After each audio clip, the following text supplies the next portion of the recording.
स्वागत है आपका अपने YouTube channel skies preparation hub पर। तो चलिए आज हम लोग क्लास 10th का जो ऑब्जेक्टिव क्वेश्चन है उसको हम लोगों ने पढ़ लिया है। इसमें 80 ऑब्जेक्टिव प्रश्न थे। टोटल आपको 10th क्लास का जो 2025 का एनुअल एग्ज़ाम का जो क्वेश्चन पेपर है उसका व्याख्यात्मक अध्ययन हम लोग कर रहे थे और उसमें 80 प्रश्न का हम लोगों ने अध्ययन कर लिया है। अब हमें क्या करना है कि फिजिक्स, केमिस्ट्री और बायोलॉजी तीनों में मिला करके 24 लघुत्तरीय प्रश्नों का हम लोग अध्ययन करेंगे। तो उसमें से आज हमारा प्रयास होगा कि चूँकि 8 या 24 होता है फिजिक्स, केमिस्ट्री, बायोलॉजी में, ये 8 प्रश्न है, संभवतः इसमें आगे होंगे। तो हम लोग 8 प्रश्न का कोशिश करेंगे कम से कम एक पार्ट हमारा ये क्लियर हो जाए। तो 3 पार्ट में 3 लेक्चर में हम क्या करेंगे कि तीनों लघुत्तरीय प्रश्न हमारा समाप्त होगा और उसके बाद फिर 3 में 2-2 करके अगर लेके चलेंगे तो हमारा लॉन्ग भी। तो इस तरह से हमारा साइंस जो है पूरी तरह से एक ईयर का क्वेश्चन पेपर कंप्लीट हो जाएगा। इसी से आप लोग नोट्स बना लीजिएगा और नोट्स बनाने के साथ साथ आप इस लेक्चर को ठीक से सुनेंगे। जहाँ कहीं समझ में नहीं आएगा तो फिर आप हमको कमेंट बॉक्स में लिख करके, और जो लोग व्हाट्सएप से कनेक्टेड है वो लोग व्हाट्सएप पर जो है हमको लिख करके और बोलेंगे कि सर इसका कॉन्सेप्ट क्लियर कर दीजिए, तो फिर हम समझा देंगे आपको। तो चलिए हम लोग आज लघुत्तरीय प्रश्न शुरू करेंगे। लघुत्तरीय स्टार्ट करेंगे तो 80 तक तो ये हो गया है। लघुत्तरीय नीचे होना चाहिए ये।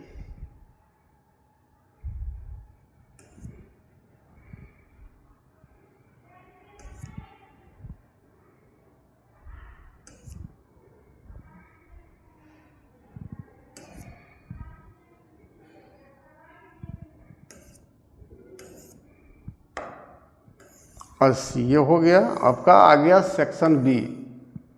ये क्लास 10th 2025 एनुअल एग्ज़ाम का सेक्शन बी।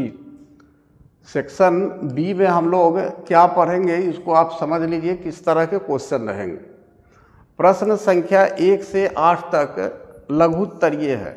इसमें क्वेश्चन नंबर 1 से लेकर 8 तक लघुत्तरीय प्रश्न होंगे और इनमें से किन्हीं 4 प्रश्नों के उत्तर दें। 8 में से किसी भी 4 प्रश्न का आपको उत्तर देना है। प्रत्येक प्रश्न के लिए 2 अंक निर्धारित है, यानी 8 में से 4 प्रश्न का जब आप उत्तर दीजिएगा तो 4 दूना 8 नंबर आपको सेक्शन बी से आपको मिल जाएगा।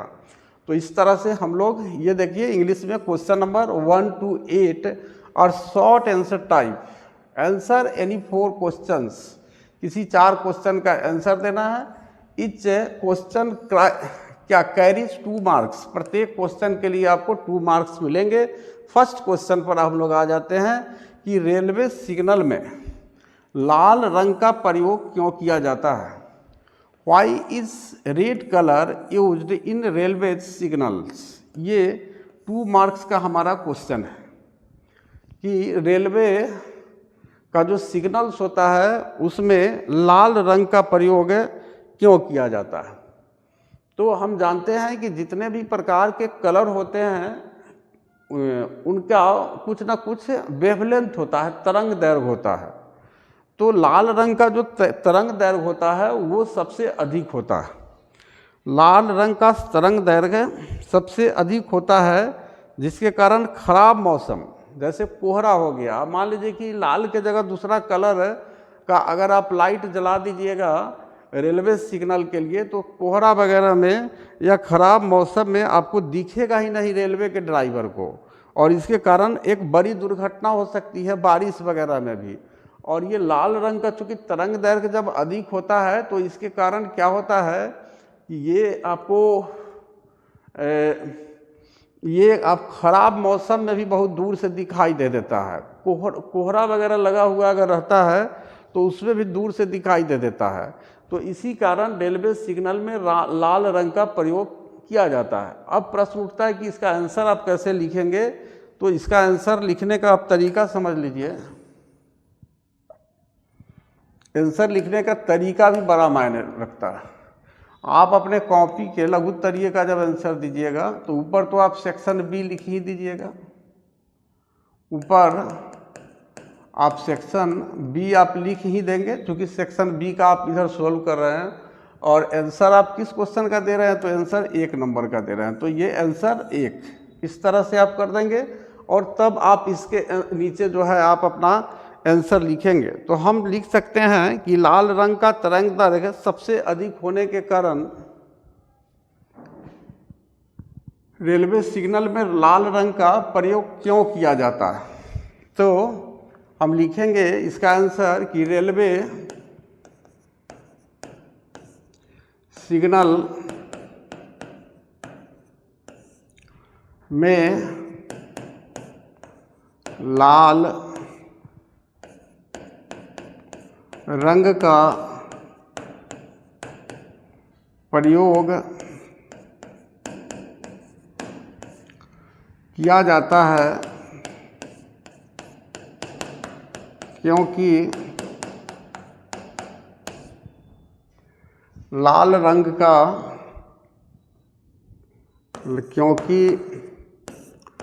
लाल रंग का तरंग दैर्घ्य वेवलेंथ तरंग दैर्घ्य अधिक होने के कारण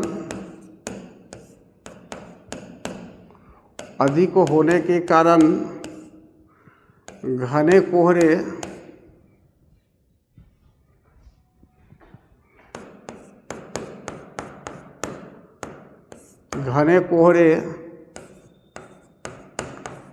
खराब मौसम एवं बारिश आदि में भी दूर से दिखाई पड़ जाता है। इससे ज़्यादा लिखने की कोई आवश्यकता नहीं है। आप ये 2 मार्क्स का क्वेश्चन है और 2 मार्क्स का जो क्वेश्चन होगा इसका जवाब लिखने के लिए इससे ज़्यादा आपको लिखने की कोई आवश्यकता नहीं। उसके बाद देखिए दूसरा प्रश्न, हीरे में पूर्ण आंतरिक परावर्तन होने के क्या कारण है। What is the reason for total internal reflection in diamond. तो हम इसके कारण हम इसको लिखेंगे कि हीरे में पूर्ण आंतरिक परावर्तन होने के क्या कारण है। तो हम 1-2 कारण जो है इसमें सिर्फ मेंशन कर देंगे और हमारा आंसर जो है पूरा हो जाएगा। तो हमारा आंसर 2 देखिए। फिर हम दूसरे प्रश्न का यदि आंसर लिखने जाएंगे तो फिर अपने कॉपी पर आप इस तरह से बार बार सेक्शन भी लिखने की ज़रूरत नहीं है। आंसर 2 इस तरह से आप लिख दीजिएगा और उसके नीचे से आप आंसर लिखना शुरू कर दीजिएगा। तो हमारा दूसरा है कि हीरे में पूर्ण आंतरिक परावर्तन होने के क्या कारण है। तो चूंकि 2 नंबर का क्वेश्चन है तो 2 कारण आप लिख दीजिए, आपका आंसर कंप्लीट हो जाएगा। तो इसका आंसर लिखेंगे कि हीरे में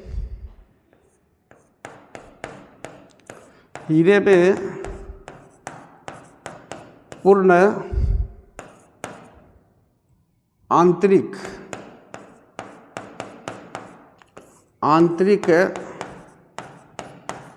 परावर्तन होने के कारण निम्नलिखित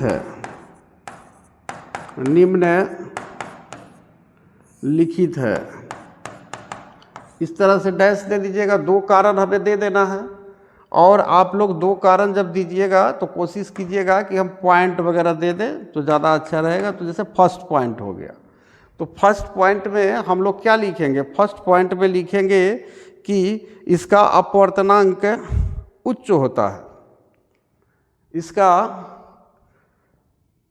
क्या पूर्ण आंतरिक परावर्तन होने का क्या कारण है। तो इस हम लिखेंगे कि हीरे का अपवर्तनांक उच्च होता है, उच्च होता है।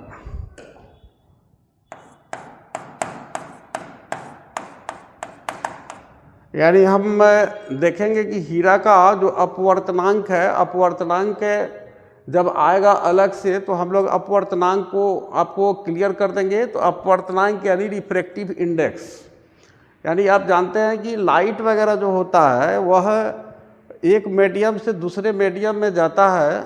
तो एक मीडियम, चूँकि हर मीडियम में लाइट का जो वेलोसिटी ऑफ लाइट होता है वो अलग अलग होता है। तो मान लीजिए हवा से चला और हीरा में घुसा, तो हीरा में जो वेलोसिटी ऑफ लाइट है वो हवा या वैक्यूम से, हवा या निर्वात से कम होता है। तो कम होता है तो क्या होगा, उसके अंदर आपको जो एंगल वगैरह बनेगा, ये क्या होगा, रिफ्रैक्शन वगैरह होगा या कुछ सतह से परावर्तन होगा।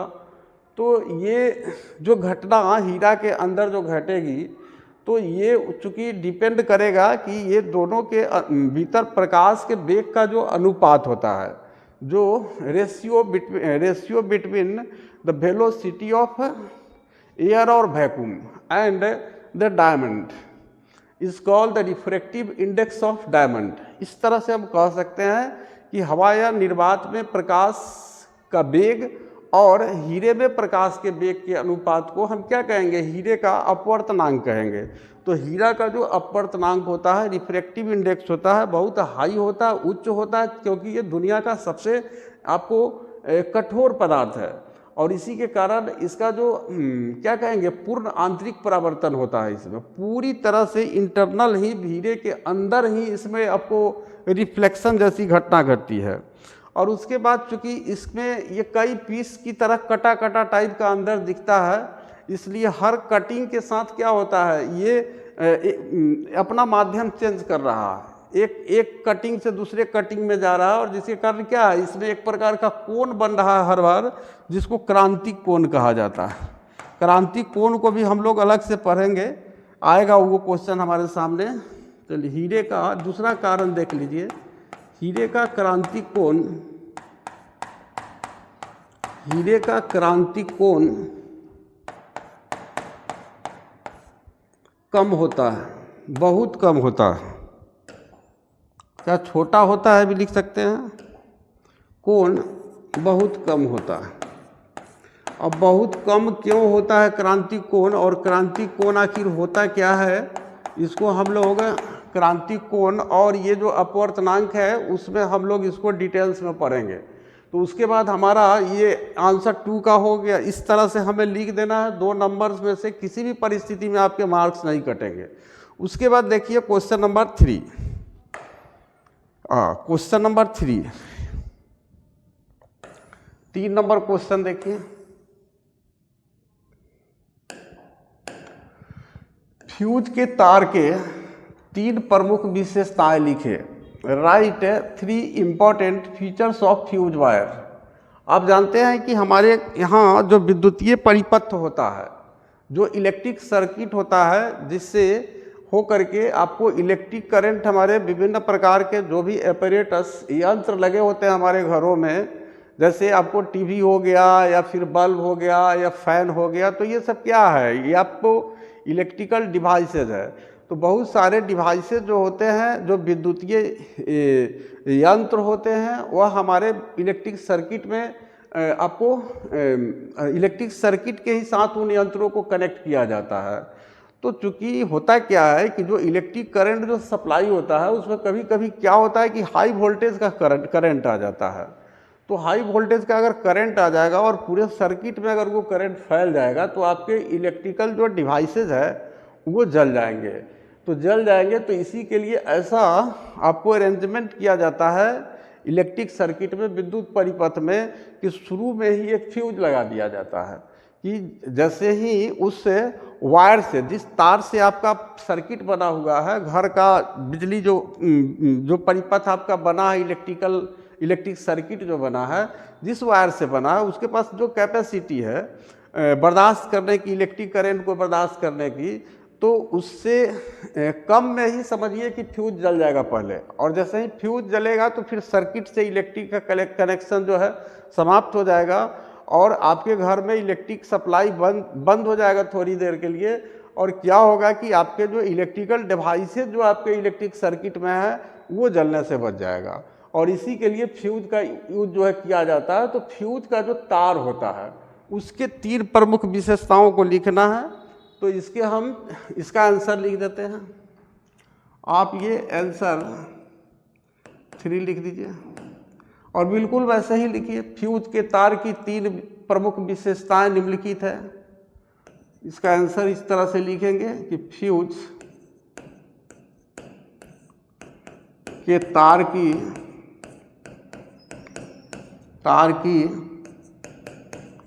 3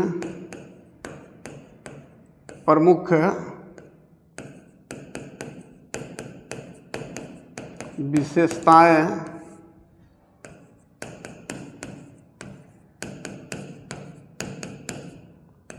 निम्नलिखित है। इसमें पहला लिख दीजिए, पहला इस तार की विशेषता होना चाहिए कि इसका गलनांक कम होना चाहिए, कम गलनांक।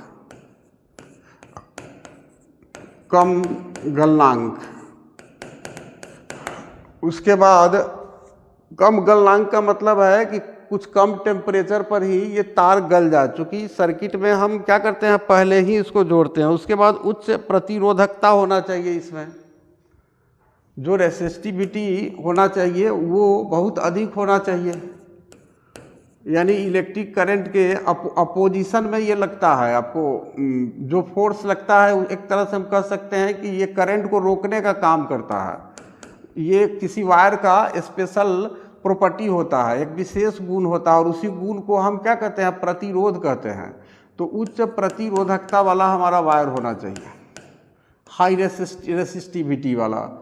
और नंबर 3 तीसरा और क्या होना चाहिए फ्यूज का, आपको फ्यूज का और क्या होना चाहिए एक विशेषता, तो एक होना चाहिए कि अच्छी चालकता होनी चाहिए। इसमें अच्छी चालकता होनी चाहिए, अच्छी गुड, हम कह सकते हैं कि अच्छी चालकता, या इसको कह सकते हैं कि इलेक्ट्रिक करंट आसानी से पास करने वाला होना चाहिए, ताकि वो पास करे, पूरे फ्यूज में पास करे और ठीक से माने इसको कंडक्टिविटी, इसको गुड कंडक्टिविटी उसको हम बोल सकते हैं कि जो भी फ्यूज तार के रूप में हम लोग यूज करेंगे उसकी चालकता जो है वो बहुत ही अच्छी होनी चाहिए, गुड कंडक्टिविटी। तो इस तरह से आप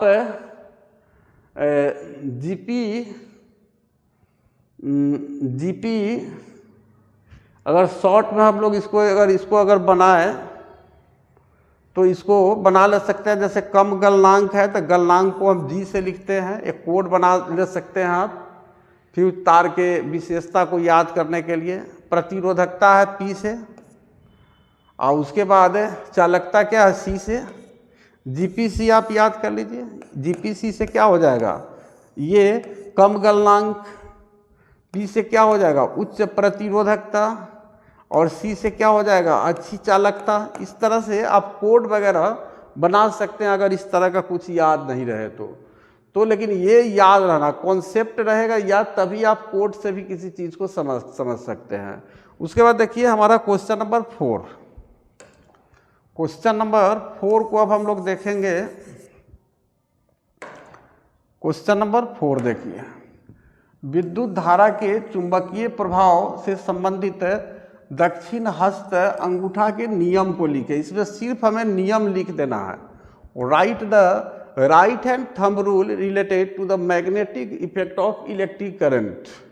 क्योंकि जब किसी वायर से इलेक्ट्रिक करंट फ्लो होती है तो उस वायर के चारों तरफ क्या होता है, एक इलेक्ट्रिकल फील्ड बनता है, एक मैग्नेटिक फील्ड बनता है, एक चुंबकीय क्षेत्र बनता है। तो उसी चुंबकीय यानी किसी इलेक्ट्रिक करंट जब किसी वायर से फ्लो होता है तो उसका जो मैग्नेटिक इफेक्ट होता है, जो चुंबकीय प्रभाव होता है, उससे संबंधित एक नियम है और उसी नियम को हमें लिख देना है और उसी को हम मैक्सवेल का कॉर्क स्क्रू नियम भी कहते हैं। तो इसको हम लोग सीधे आंसर 4 यहाँ आप लिख ले सकते हैं, 4 का है तो इस तरह से आंसर 4 लिख के और इस तरह से आप अंडरलाइन कर दीजिएगा और उसके बाद ये नियम लिख दीजिएगा। तो हम लिखेंगे कि जब दाएं हाथ के अंगूठा को क्या किया जाता है, दाएं हाथ की अंगूठा जैसे मान लीजिए वो इस प्रकार से हम पकड़ते हैं, इसको हम लोग किस तरह से इस नियमबद्ध इसको किस तरह से किया जाए, तो हम कह सकते हैं कि जब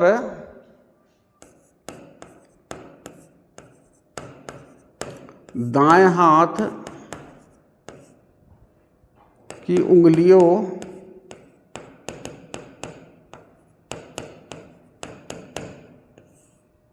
को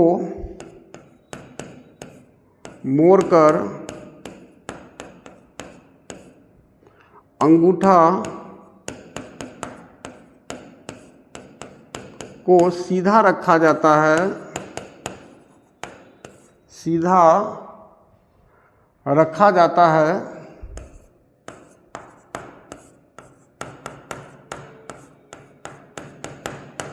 सीधा रखा जाता है तो अंगूठा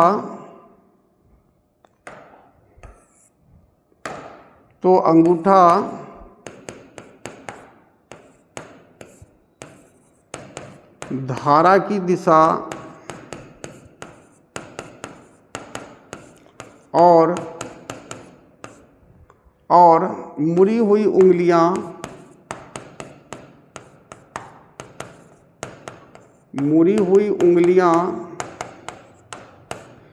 चुंबकीय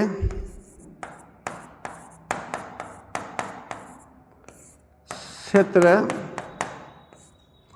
की दिशा को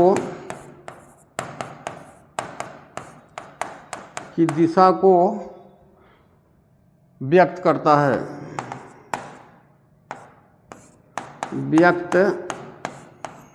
है। इसमें हम लोग एक चीज़ और जोड़ दे सकते हैं कि इसे मैक्सवेल का कॉर्क स्क्रू नियम भी कहते हैं। इसमें एक लाइन हम लोग जोड़ सकते हैं, इसे मैक्सवेल का दक्षिण हस्त नियम भी लिख सकते हैं। दाएं हाथ का नियम दक्षिण हस्त नियम भी कहते हैं। अब ये देखिए कि जब दाएं हाथ की अंगुलियों को मोड़कर इस तरह से मोड़ लिए और अंगूठा को सीधा किया जाता है, ऐसे सीधा कीजिए, आप ऐसे भी सीधा कर सकते हैं इस तरह से। तो ये अंगूठा का जो दिशा होगा रखा जाता है, तो अंगूठा की जो दिशा होगा इस दिशा में, मान लीजिए इसके अंदर आप तार को पकड़े हुए हैं, इस मुट्ठी के अंदर, तो ये जो तार ऐसे जा रहा है, तो ये इसका मतलब है कि अंगूठा आपको विद्युत धारा की दिशा बता रहा है। और इस विद्युत धारा जो इस अंगूठा से बह रही है, यानी इसके जगह पर हम चालक रख सकते हैं कोई भी, ये एल्युमिनियम हो सकता है, आपको तांबा हो सकता है, ये सब कोई भी चालक हो सकता है। तो ये जो मुड़ी हुई जो उंगली है, यानी इस तार के चारों तरफ से जिस तरह से आप उंगली का जो बल रेखा देख रहे हैं, जिस तरह से फोर्स है, तो उसी तरह से आपको क्या होगा, जैसे ये तार है तो इसके चारों तरफ ये अगर देखिएगा तो इसके चारों तरफ आपको क्या होगा, एक मैग्नेटिक फील्ड लाइन बनेगा। ये इस पर एक प्रकार का एक चुंबकीय प्रभाव उत्पन्न होगा इस चालक के चारों तरफ। जिस तरह से ये अंगूठा को हम रखे हुए हैं और इसमें उंगलियां पड़ी हुई है, समझ लीजिए इसमें हम तार पकड़े हुए हैं और ये विद्युत धारा तार से प्रवाहित हो रही है और उसके चारों तरफ इस तरह का बल रेखा बन रहा है, मैग्नेटिक चुंबकीय बल रेखा। तो इसी को एक नियम के रूप में आपको हम कह सकते हैं कि इसको नियमबद्ध कर दिया जिस व्यक्ति ने, जिसका नाम था मैक्सवेल, जिसका राइट हैंड रूल भी कहते हैं कि जब दाएं हाथ की उंगलियों को मोड़कर अंगूठा को सीधा रखा जाता है तो अंगूठा धारा की दिशा और मुड़ी हुई उंगलियां चुंबकीय क्षेत्र की दिशा को व्यक्त करता है और इसे मैक्सवेल का दक्षिण हस्त नियम भी कहते हैं। उसके बाद चलिए हमारा क्वेश्चन नंबर 5 के तरफ। क्वेश्चन नंबर 5 देखिए।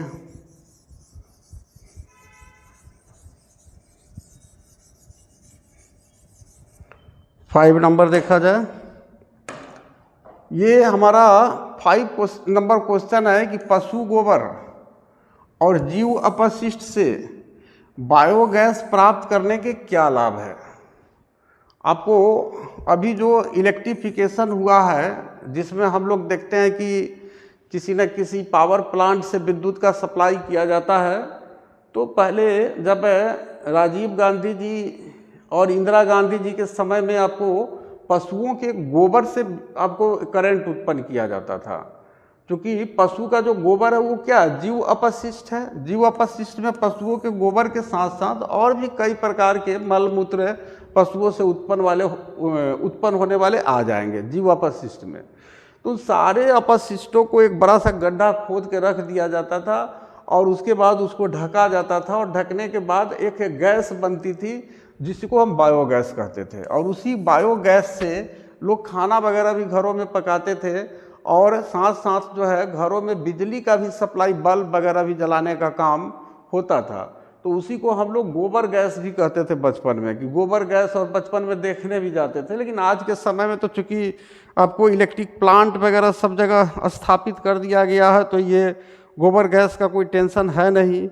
तो हमें इसकी प्राप्त करने के क्या लाभ हमको बताना है। पशु गोबर और जीव अपशिष्ट से बायोगैस प्राप्त करने के क्या लाभ है। तो हम इसको पहले तो बिल्कुल वही लिखेंगे जो हमारे आंसर लिखने की भाषा है। आंसर क्या नंबर है? 5 नंबर। इसका आंसर लिखेंगे कि पशु गोबर,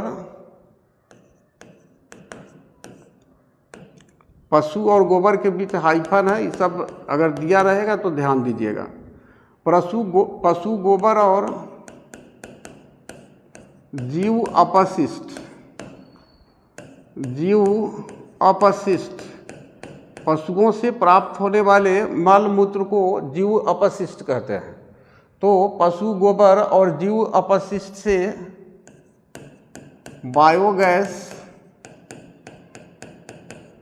बायोगैस प्राप्त करने के निम्नलिखित लाभ है। निम्नलिखित लाभ है। आप जब लघुत्तरीय या दीर्घोत्तरीय प्रश्न लिखेंगे तो ये जो भाषाई तरीका है, इसको आप निश्चित रूप से क्लियर रख लेंगे, इससे आपको बड़ा मदद मिलेगा। उसके बाद हम इसमें क्या लिखेंगे,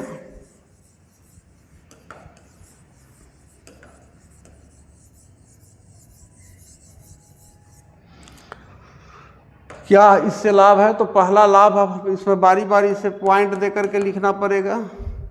तो फर्स्ट लाभ होगा कि जैव गैस बिना धुएं के जलती है। जैव गैस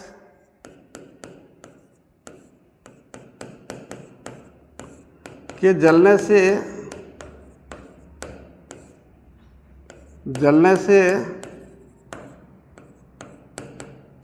धुएं, जैव गैस के जलने से धुएं नहीं निकलती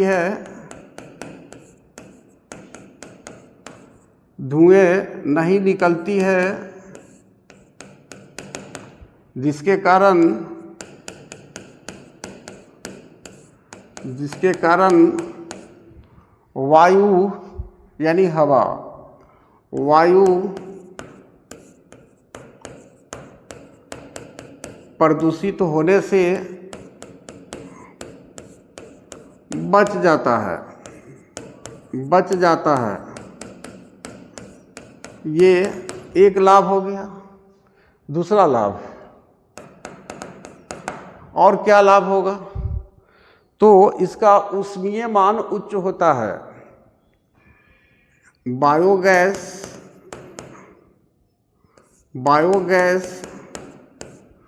का ऊष्मीय मान उच्च है, उच्च को ठीक कर लीजिएगा, शायद ये वाला नहीं होगा।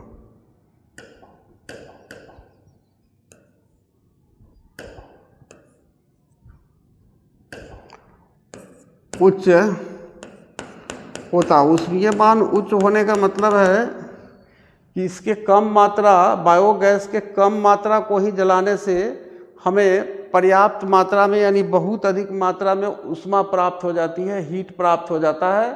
तो ये हमारा दूसरा लाभ है इससे। उसके बाद हम लोग कह सकते हैं कि जलने के बाद कोई अवशेष नहीं बचता है। एक और पॉइंट टिक लीजिए, 2 नंबर का है, और कितना लिखिएगा, इसके जलने से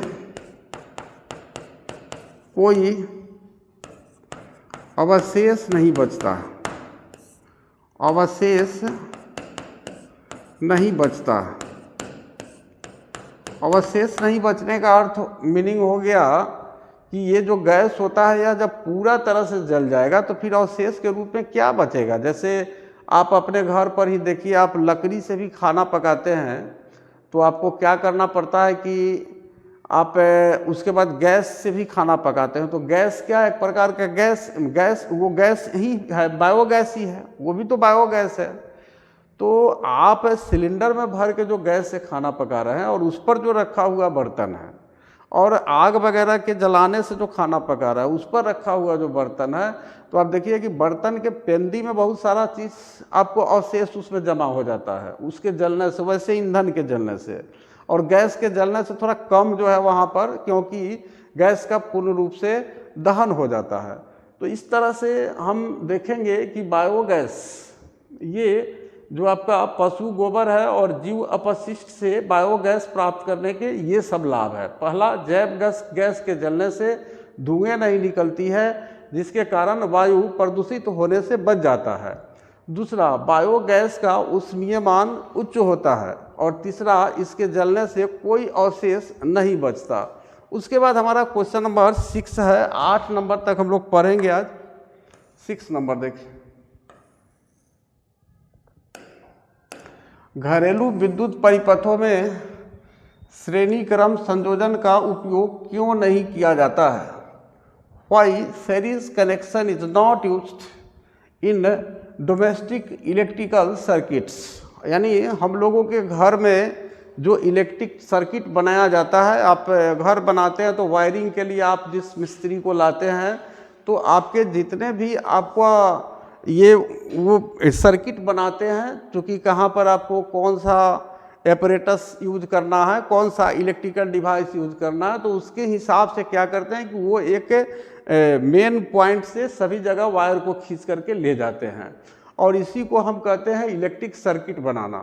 तो हमारा जो घर का इलेक्ट्रिक सर्किट होता है, क्योंकि जानते हैं कि 2 प्रकार से आपको इलेक्ट्रिक सर्किट बनाया जाता है। एक होता है सीरीज, श्रेणी क्रम संयोजन, और एक होता है आपको पैरेलल कॉम्बिनेशन ऑफ क्या वायर्स हम बोल सकते हैं। तो इस तरह से कहिए कि इसमें एक सीरियल नंबर से आपको कनेक्ट कर दिया वायर को, और एक में क्या किया कि आपको पैरेलल ढंग से कर दिया। तो ये श्रेणी क्रम संयोजन ये अपनाया जाता है, ये नहीं अपनाया जाता है घरों में। घरेलू जो विद्युत परिपथ होता है उसमें श्रेणी क्रम संयोजन का उपयोग क्यों नहीं किया जाता है? तो इसका आंसर हम लोग लिख लेते हैं कि इसका क्या कारण होगा। इसका क्या कारण होगा? इसका कारण होगा कि निम्नलिखित कारणों से हम लिख सकते हैं कि घरेलू विद्युत परिपथों में वही भाषा हमारा वही रहेगा। आंसर 6 इस तरह से अंडरलाइन कर देंगे और लिखेंगे कि घरेलू विद्युत परिपथों में विद्युत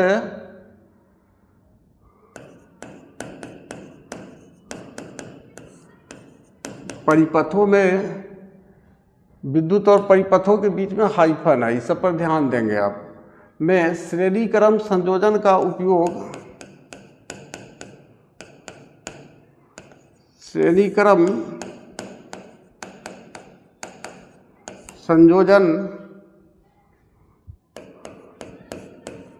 का उपयोग निम्नलिखित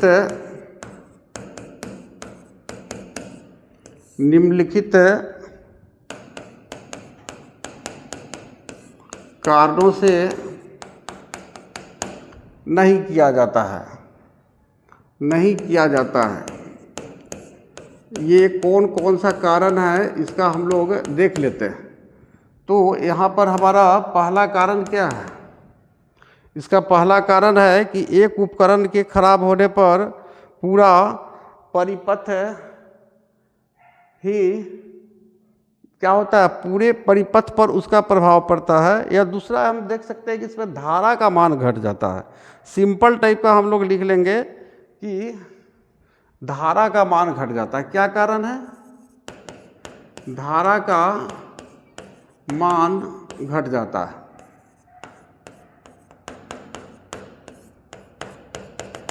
धारा का मान घटने का मतलब कि मान लीजिए कि एक सर्किट जा रहा और एक ही वायर में आप क्या किए कि बहुत सारा इलेक्ट्रिकल डिवाइस लगा दीजिए, कहीं पंखा लगा दिए, कहीं बल्ब लगा दिए, कहीं फ्रिज लगा दिए, बहुत सारा चीज़ को आप एक लाइन से आप लगा दिए, एक ही वायर में, एक ही डायरेक्शन में लाइन जा रहा।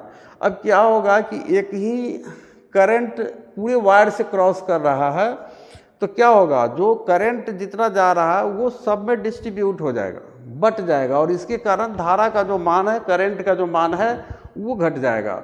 और उसके बाद ठीक से पंखा भी नहीं चल पाएगा, ठीक से आपको हवा भी नहीं मिल पाएगी, और ठीक से आप समझिए कि आपका फ्रिज भी नहीं चल पाएगा। तो चूँकि करंट जो उससे फ्लो होगा तो वो डिस्ट्रीब्यूट हो जाएगा। जितना आपको विद्युतीय यंत्र है, सभी यंत्र कुछ न कुछ इलेक्ट्रिक करंट को अपने लिए यूज करेगा, और इसके कारण आपको करंट का मान घट जाएगा। उसके बाद और हुआ कि इसमें सभी को एक समान वोल्टेज नहीं मिलेगा। जो पहले रहेगा वो ज़्यादा वोल्टेज ले लेगा। सभी को समान वोल्टेज नहीं मिलता है। इसके कारण भी हम श्रेणीक्रम संयोजन अपने घर में नहीं करवाते हैं इलेक्ट्रिक सर्किट को बनाने में। और भी चीज़ लिख सकते हैं कि एक स्विच से सभी आपको जो विद्युतीय यंत्र होते हैं वो बंद हो जाते हैं। तो ये आप याद रखिएगा कि घरों में जो विद्युतीय परिपथ होता है वह समानांतर क्रम संयोजन उसके लिए उपयोग किया जाता है। Parallel combination. जो डोमेस्टिक इलेक्ट्रिक सर्किट है, जो घरेलू परिपथ है, उसमें series combination is not use. घर में हम लोग सीरीज कॉम्बिनेशन यूज नहीं करते। अब 2 क्वेश्चन और आज हम लोग पढ़ेंगे। क्वेश्चन नंबर 7 देखिए। पवन ऊर्जा प्राप्त करने के क्या फायदे हैं? What are the advantage of getting energy from wind? यानी हवा से ऊर्जा हम लोग प्राप्त करते हैं, उसके हमें क्या फायदे हैं? तो हम इसका भी आंसर बिल्कुल उसी तरह से लिखेंगे। आंसर 7, पवन ऊर्जा प्राप्त करने के निम्नलिखित फायदे हैं। जैसे क्वेश्चन पूछेगा बिल्कुल वैसे ही हम अपना आंसर लिखेंगे। पवन ऊर्जा, विंड एनर्जी, ऊर्जा प्राप्त करने के निम्नलिखित फायदे हैं। निम्नलिखित फायदे हैं। पवन ऊर्जा प्राप्त करने के निम्नलिखित फायदे हैं। तो पहला हो गया स्वच्छ और नवीकरणीय। स्वच्छ और नवीकरणीय होता है। नवीकरणीय होता है। अब आप एक चीज़ बताइए कि आपको जो विद्युत जो हम लोगों के घरों में सप्लाई किया जाता है तो वो आपको पावर प्लांट से किया जाता है। वो न्यूक्लियर पावर प्लांट भी हो सकता है। तो उस पावर प्लांट में इलेक्ट्रिक करंट पैदा करने के लिए हमें बहुत अधिक मात्रा में आपको फ्यूल्स वगैरह ईंधन की आवश्यकता होती है। और उस ईंधन के वजह से उसके आसपास का जो एरिया होता है वहाँ का वातावरण प्रभावित होता है। और जो ईंधन पर आधारित आपका जो नाभिकीय प्लांट होगा तो क्या होगा, एक समय जब वो ईंधन समाप्त हो जाएगा तो वो प्लांट ठप पड़ जाएगा। लेकिन ये हवा है, हवा कभी समाप्त नहीं होती है, तो हवा से अगर हम ऊर्जा प्राप्त कर रहे हैं तो वो स्वच्छ भी होगा, हमारा पर्यावरण पर भी इसका बुरा प्रभाव नहीं पड़ेगा, और ये नवीकरणीय भी होता है। हवा अगर समाप्त हो गया तो फिर आ जाएगा थोड़ा देर में, तो फिर आ जाएगा हवा, तो फिर हम लोग जो है से पवन ऊर्जा प्राप्त करके और टरबाइन वगैरह चलाएंगे, और चला करके फिर विद्युत धारा हम क्या करेंगे, उत्पन्न करेंगे, और उससे अपना जो भी विद्युतीय यंत्र है जो विद्युत धारा से चलाई जाती है उसको हम चलाएंगे। तो ये इसके कारण होता है। और उसके बाद दूसरा आर्थिक लाभ भी इससे होता है। इससे क्या होता है, इससे आर्थिक लाभ होता है। आर्थिक लाभ होता है।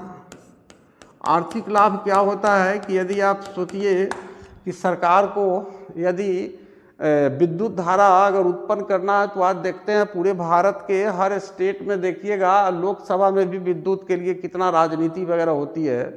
तो अगर हम वैसे क्षेत्र, क्योंकि हवा का भी जो विस्तार है भारत में सभी जगह एक जैसा नहीं है, कुछ भाग है जहाँ पर लगातार हवा जो है बहते रहती है, तो उन भागों में हम क्या कर सकते हैं कि ये आपको पवन ऊर्जा, यानी बोल सकते हैं इसको, जो विंड एनर्जी प्लांट होता है, पावर प्लांट होता है, उसको हम स्थापित कर सकते हैं।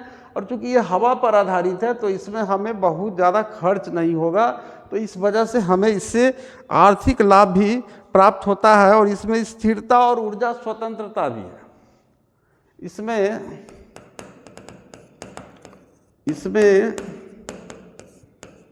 स्थिरता और ऊर्जा स्वतंत्रता भी है। यानी कहने का मतलब है कि हम पूरी तरह से स्वतंत्रता भी है, पूरी तरह से हम स्वतंत्र हैं।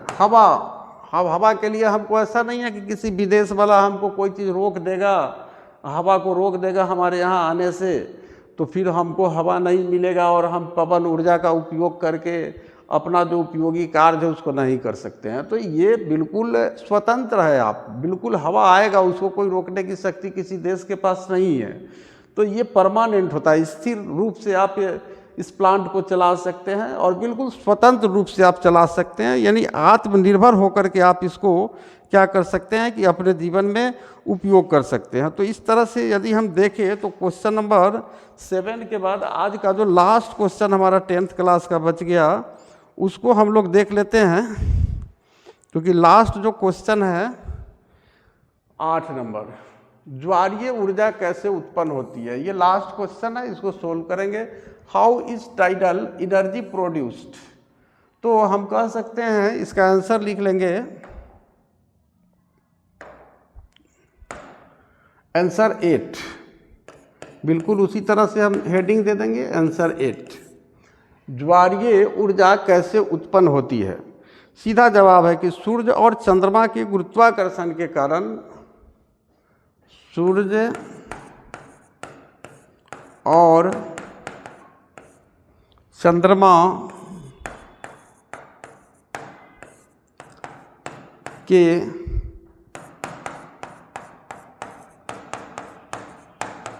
गुरुत्वाकर्षण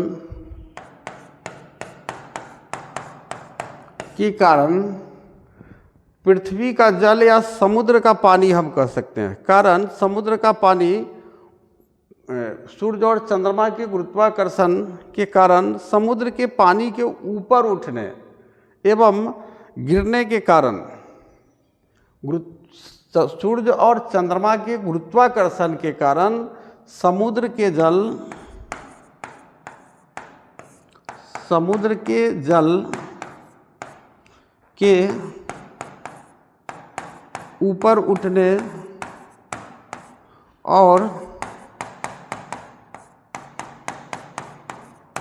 गिरने के कारण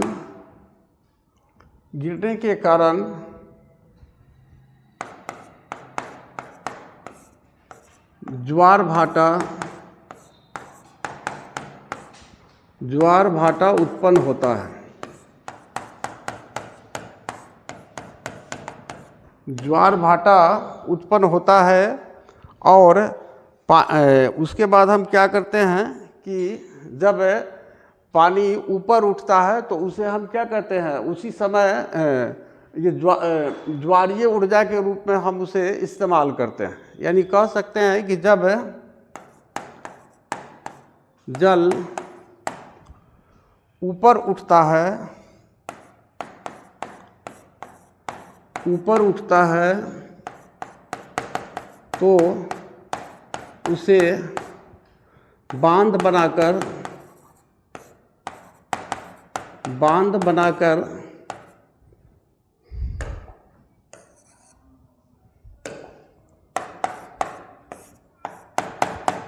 रोक देते हैं और पनबिजली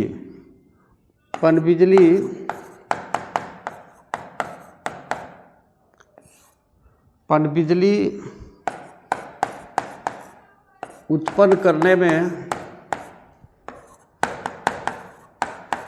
इसका उपयोग करते हैं। तो ये जो ऊर्जा है ये ज्वारीय ऊर्जा है और ये ज्वारीय ऊर्जा आपको ज्वार भाटा के कारण उत्पन्न होती है। और आप बिल्कुल ध्यान रखिए कि आपको जब पूर्णिमा का दिन होता है जिस दिन, तो पूर्णिमा के दिन क्या होता है, हाई टाइड आता है समुद्र में, हाई टाइड, ये इसको ज्वार कहते हैं। उस दिन क्या होता है कि आपको सूर्य और चंद्रमा एक सीध में आ जाते हैं और जिसके कारण दोनों का गुरुत्वाकर्षण शक्ति पृथ्वी पर एक साथ काम करता है और इसके कारण पृथ्वी पर पाए जाने वाली जो भी वस्तु है, यहाँ तक कि हमारे ब्लड का भी फ्लो जो है उस समय अगर देखिएगा पूर्णिमा के दिन तो उसका खिंचाव ऊपर की तरफ ही होती है। लेकिन हमारा शरीर थोड़ा अपना बैलेंस कर लेता है और इसलिए मान्यता भी है कि जो व्यक्ति ज़्यादा बीमार होता है वो पूर्णिमा के दिन, इस तरह का साइंटिफिक रिसर्च भी कहता है कि उस दिन और ज़्यादा बीमार पड़ जाता है। और जो बहुत ज़्यादा जॉली मूड में होते हैं वो और बहुत ज़्यादा जॉली हो जाते हैं उस समय। तो ये हाई टाइड के दिन होता है। चूँकि हम लोग तो उठ नहीं सकते हैं इसलिए पानी का सतह ऊपर उठ जाता है और फिर जैसे जैसे मान लीजिए कि यहाँ पर सूरज है और यहाँ पर आपका चंद्रमा है और यहाँ हम लोग हैं, तो ये दोनों एक सीध में आए। अब ये क्या होगा, ये घूमते घूमते इधर जाएगा, ये घूमते घूमते फिर ये भी अपना घूम रहा है। जब पोजीशन चेंज होगा, ये जब सब समकोण पर आ जाएगा, 90 डिग्री के कोण पर जब ये तीनों आ जाएगा तो उस दिन क्या हो जाएगा, सबसे कम जो है गुरुत्वाकर्षण शक्ति इस पृथ्वी पर चंद्रमा और सूर्य का लगेगा और उसी दिन क्या होता है कि पानी का स्तर बहुत नीचे चला जाता है। तो ये हमारा जो हाई टाइड है उसको पानी का ऊपर उठना ज्वार कहलाता है और पानी का नीचे जाना जो है भाटा कहलाता है। और हमने इसको देखा है समुद्र में ज्वार भाटा को। तो चलिए आज हम अपना लेक्चर यही समाप्त करते हैं और हमारा जो सेक्शन बी था इसका फिजिक्स का पार्ट हमारा समाप्त हो गया। अब हमारा केमिस्ट्री और बायोलॉजी का जो लघुत्तरीय प्रश्न है उसको हम 2 लेक्चर में समाप्त करेंगे। 2-3 लेक्चर में हमारा साइंस का एक जो ईयर है उसका पूरा क्वेश्चन पूरी तरह से व्याख्यात्मक रूप से कंप्लीट हो जाएगा। तो चलिए लास्ट में पुनः आप लोगों से रिक्वेस्ट करते हैं कि चैनल को सब्सक्राइब कीजिए और जैसे ही वीडियो जाए पहला काम कीजिए देखने के पहले कि उसको सब्सक्राइब कीजिए। अपने फ्रेंड्स और रिलेटिव्स के यहाँ भी आप और दूसरे स्कूल के अपने फ्रेंड्स के पास भी इस चैनल को शेयर कीजिए। तो चलिए इसी के साथ हम आज का लेक्चर यही समाप्त करते हैं।